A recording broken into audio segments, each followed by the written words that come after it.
Good morning, everybody. Welcome into the Hoop Hogs Video Mailbag. I'm Curtis Wilkerson with Inside Arkansas and the pod at the Palace, coming to you with our daily Q&A about Arkansas basketball. So let's see what we've got going on today. Our question comes from Aaron Harbison. He says, how will Arkansas's guards hold up defensively?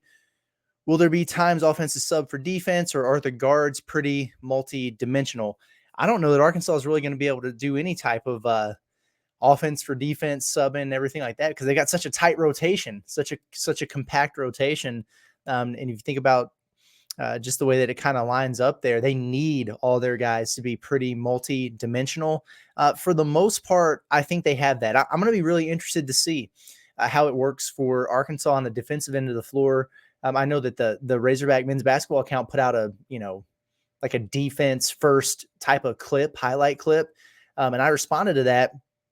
And I meant what I said. I think Arkansas has all the pieces to be a really, really good defensive team, but it's all about the coaching staff and being able to get those pieces to fit together the right way in the puzzle to kind of form the picture that you want.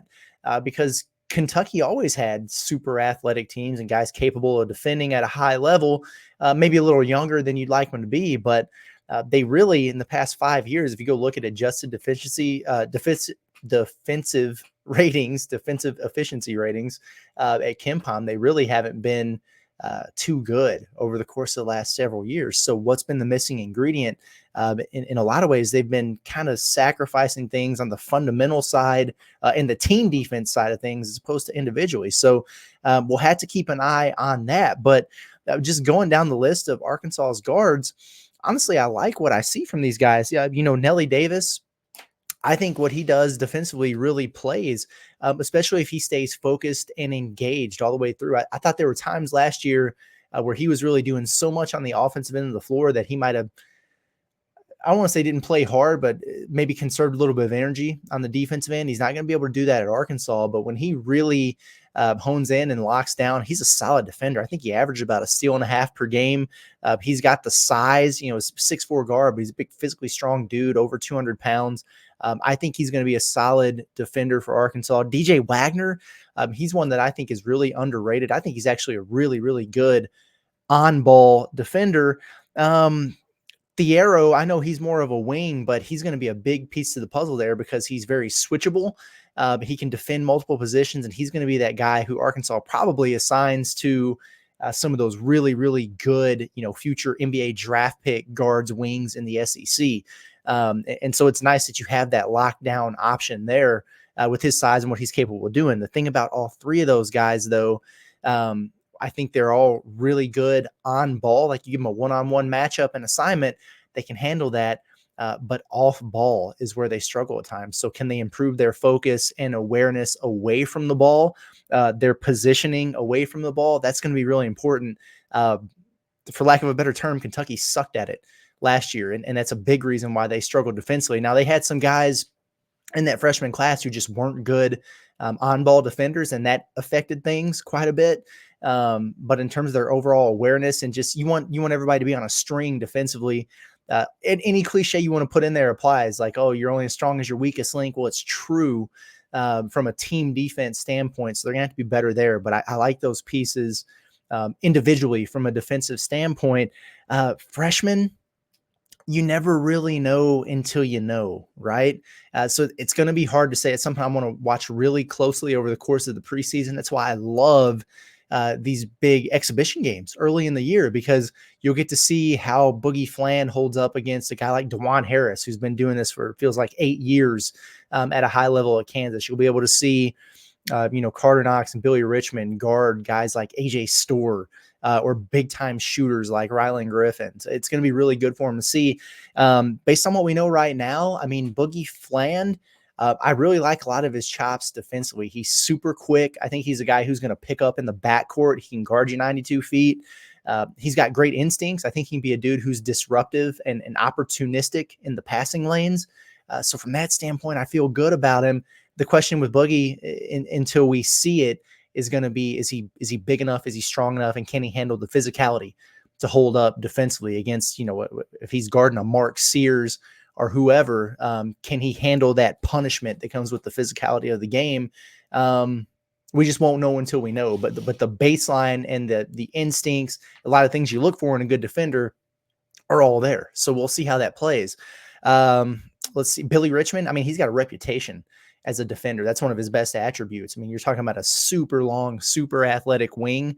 I think that part of his game is going to play right away. I think he's a longer, even more athletic version of Devo Davis, maybe as a defender. He can be a real pest. I feel good about what they have in him. Carter Knox, defense is going to be the biggest question mark. The good thing for Carter, he's got the frame, man. I mean, 6'6", 225. That's exactly what you're looking for in a wing defender in the SEC. And maybe he can defend. He just hasn't really had to do it. I mean, overtime elite defense is optional. And so it's a little bit hard to gauge, I think, sometimes, when it comes to how good things are going to translate on that end of the floor with those guys. But what I will say is I like the things that I've heard about Carter Knox in terms of the way he's come in, embraced the work ethic, and really kind of revamped his body and his frame. He's a guy that was maybe a little bit heavy from the body fat perspective, but I think he's really taken to the strength and conditioning, trimmed down that body fat, gotten stronger and a bit more explosive. All those things are going to help you on the defensive end of the floor. So, we name all the guys in the backcourt and on the wing. And I think you can tell that there are a lot of really promising and intriguing individual pieces.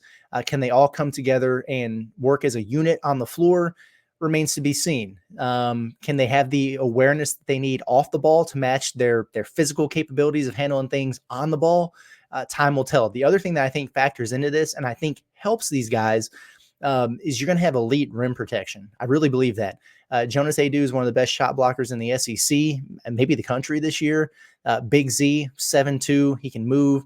Trevin Brazil, both of those guys are mobile, great weak side shot blockers.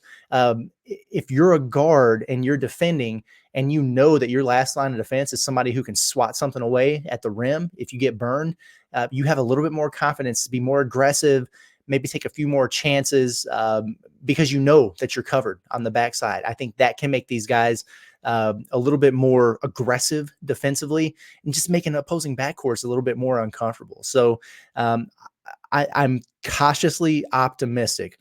I would be fully optimistic had I not known the struggles that Kentucky's had on the defensive end of the floor the last few years under Cal. I do like the roster makeup, and I think these guys should be able to hold their own in the backcourt, but time will tell. That's a good question. And we get so locked in, I think, on 5 stars, McDonald's All-Americans, big time transfers, and who's going to score it? How many threes are they making? Who are they dunking on? But we all know that defense wins championships, man. It's such a big part of the equation to keep an eye on. So that's a good question. I appreciate it and appreciate everybody for the interaction and engagement. Keep the questions coming. You know the ways to get them in by now.